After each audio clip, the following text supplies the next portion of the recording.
بدون مقدمات كده هنصلح الرسمه اللي انا بوظتها وانا مغمضه عيني. طبعا واضح من غير ما اقول ان هي مرسومه وانا مغمضه عيني، بس انا قررت ان انا مش همسح فيها اي حاجه وهحاول اصلحها. وبما انها هي كده كده بايظه، فانا قررت ان انا هعمل حاجه غريبه قوي.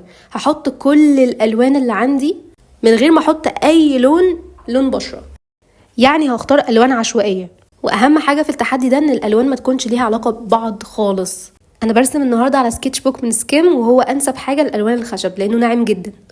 بجد محدش يقولي انتي بوظتيها، عشان هي كده كده كانت بايظه، فليه لا ما نجربش حاجه جديده يعني. حتى لون العين عملته اصفر في برتقاني، معرفش ازاي. انا لونت طبعا بالوان خشب بس، وبجد كانت ممتعه جدا لاني ما كنتش خايفه ابوظها، لان هي كده كده اوريدي بايظه. اعملوا سيف للفيديو لو فاكرين ان رسمكم وحش، عشان لما تشوفوا فيديوهاتي تعرفوا ان انتوا رسمكم ارحم بكتير. احلى حاجه بقى لما يكون الورق ناعم زي كده، الاستيكه تمسح اي حاجه عليه بسهوله. انا بجد مش فاهمه هي طلعت كده ليه، وهي حلوه ولا وحشه، مش قادره احدد. فانتوا قولوا لي بقى هي حلوه ولا